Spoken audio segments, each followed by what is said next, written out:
Continue the chapter, the three orders.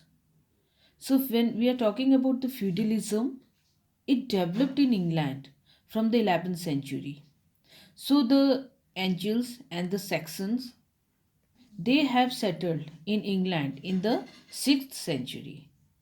So, these Angles and the Saxons they were the Germanic tribes, okay, who inhabited in Greater Britain from the 5th century onwards. Okay, it denote the period of the British history between 450 to 1066. After you can see their initial settlement was until the Norman conquest. So the country name England, okay, is a modification of the ancient land. As you can see, the England was inhabited by the ancients. So you can see that in 11th century, the Duke of Normandy, William First. Okay, so William, you can see the present Queen of England is the descendant from William First. Okay, so he crossed the English Channel with an army and defeated the Saxon kings of England. From this time onward, there was a dispute between France and England, and there were often fought or a war because of disputes of territories and trades. So William first he mapped the land, okay, and distributed it in sections, and this section he distributed to 180 Normans nobles who had migrated with him. The lord here he became the chief tenants of the king and were expected to give him military help. So they were obliged pledged to supply a certain numbers of knights to the king.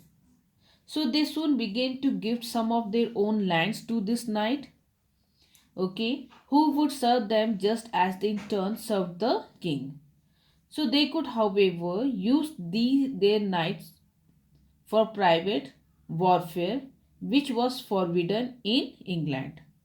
So these knight, they could not, this lord, okay, they could not use these knight for their private warfare, okay, which was forbidden in England. So Anglo-Saxon peasants, they become tenants of various level of landholders. So here comes the factors affecting social and economic relations. So you can see the members of the first two orders. They saw social system as stable and unchanging. So there were several processes, okay, which transform the social and economic relations here between the lord and the peasants. So some changes in the environment, okay, these changes were gradual and slow, whereas some were in a dramatic manner, okay. As you can see, the changes in the agricultural technology and land use. So you can see these in turn were shaped by and had an effect on the social and economic ties between the lords and the peasant. So here you can see the factors that are responsible for the social and economic changes, or you can see relations between the peasants and the lord. So one was the environment, where we will read that from a prolonged winter to a warm phases, what were the changes, okay. And then we will see the use of land, primitive tools to ineffective crop rotations, and there was a conflict between the lords and the peasants. And after the you can see the invention of new technology or coming of new technology, the modern use of this technology, how they encourage the production more and in less land. And then you will see this expansions of agriculture, it resulted in the growth of trades and town. So let's begin with environment. So you can see that from 5th to 11th centuries, when it was a time of Angles and Saxon, okay, you can see the Germanic tribes, okay, most of the Europe, it was covered with a uh, forest land, okay. And if we talk about the land for cultivations or for agriculture, it was limited. So Europe, it was undergoing an intensely cold climate that spelled in this period. So this lead to the severe cold, and you can see a prolonged winter, which shortened the growing season for crops, and even it reduced the yield from agriculture. So which resulted that the peasants were dissatisfied with the condition and could flee from oppressions and take refuge in the forest. So from the 11th centuries, you can see Europe entered a warm phase, okay, where you can see average temperature it increased, which had a great impact on agriculture. As the peasant, they had a long growing seasons, and the soils now less subjected to frost, okay, and it could be more easily to plow. So this environmental historian, they have noted that there was a significant diminish of the forest line in many parts of the Europe. So this made expansion of area under the cultivation possible. So now we talk about the land use or the use of the land. So initially the agricultural technology, it was very primitive. Okay, the only mechanical tools that was available to the peasant was the wooden plow, okay, which was drawn by a team of oxen. So this plow could be, they can best scratch the surface of the land and was unable to fully drawn out the natural productivity of the soil. So if we talk about the agriculture, it was a labor intensive. Field had to be dug by, you can see, hands, often once in 4 years, and enormous manual labor was required for this. And if we talk about in crop rotation, it was an ineffective method.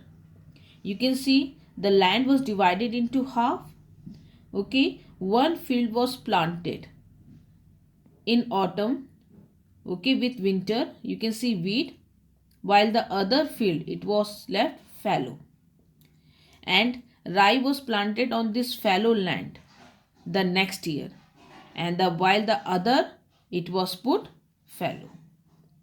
So with this system the soil it slowly deteriorated, and you can see famine were common. It famine, you can see, it was caused by the crop failure, and you can see poor crops every year. So the principal cause were the extreme weather and the climate anomalous, okay, or if you talk about the climatic condition that was uneven, so which reduced the agricultural production, which resulted chronic malnutritions alternated with devastating famines, and life was difficult for the poor. So despite of these hardships, the Lord, they were very anxious to maximize their income. So this, it was not possible to increase agricultural production, so they forced the peasant to bring cultivations all the land in the manorial estates and spent more time doing this. So their workings are were fixed according to the law, but they have to work more than the fixed time. So the peasant, they did not bow quietly to oppressions, since they could not protest themselves openly. So they turned to passive resistance. The peasant now turned to passive resistance as their working hour was not fixed, and they have to work hard to bring more land under cultivation. So this peasant, they spend more time cultivating their own field, and they get much of the product for themselves. They also avoided unpaid extra services. So they came into conflict with the lords over pastures and forest land, and saw this land as a resource to be used by the whole community while the lord, he treated these as their private property. Now come to the third factor, new agricultural technology. So by the 11th centuries, you can see there is evidence of several technological changes. Okay, so instead of this basic wooden plow, now the cultivator, they began using the iron tip plows and maul boards. Okay, it means it's a curved shaped blade which turn over the furrow. So these plow could dig much deeper, and the mold boards, okay, these curved shaped blades, okay, they turn the topsoil properly. Whereas wooden plow can scratch the surface of the earth. So with this, the nutrient from the soils were better utilized. Then comes the method of harnessing animals to the plow. So it was improved. Instead of the neck harness, you can see where wooden crosspiece that was fit over the neck and attached to the plow. Now instead of neck, they were attached to the shoulders and chest. So this enabled animal to exert great powers. So horses were now, they were better with iron shoes. Okay, so the horses were now shoed with the iron shoe, which prevent foot to be decay. So here you can see there was a increased use of wind and water energy for agriculture. Okay, more water powered and wind powered mills were set up all over the Europe for the purpose like milling corns and pressing the grapes. So use of wind and water mill. Then comes here you can see three field system. So there was also changes in the land use also. So most revolutionary was they switched from two field, as we read earlier, to a three field system. So here the farmers could break their holdings into three field. They could, if we talk about the farmer, they could plant one wheat or rye in autumn for a human consumption. The second could be used in spring to raise, you can see, peas, beans and pulses for human use, and oats and barley for the horses. And this third field, it lay fallow. Each year they rotate the use among the three field. So with this improvement, there was an almost immediate increase in the amount of food production, as you can see here, from each unit of land. So food availability now doubled, and the greater use of plants like peas and beans, which are vegetable proteins, they were used in the diet of the average European, and a better source of fodder for their animals. So for cultivators, it means better opportunities. They could produce more food from less land. Okay. When we talk about the average size of the peasant farm, it shrank from 100 acres, or decreased from 100 acres to 20 to 30 acres by the 13th century. So here you can see now the holdings which were smaller could be more effectively or efficiently cultivated and reduce the amount of labor needed. So this gives the peasant time for other activities. Okay, so here you can see that some of the technologies, okay, it cost change, if you talk the technology changes, it cost a lot of money. Okay, and this peasant, they did not have enough money to set up the water mill or windmill. So therefore this initiatives was taken by the lord. As far as the technology are concerned, it was used by the lords. So but peasants were able to take the initiative, okay, to many things, such as they started extending the arables or agricultural land. They also switched to the three field rotations of crops. Okay, even they set up small workshop, okay, forge or workshop of metal work and smiths in the village, where you can see iron tip plows and horse sources were made and repaired cheaply. So in this video we discuss about the three major factors that are affecting the social and economic relations between the lords and the peasant.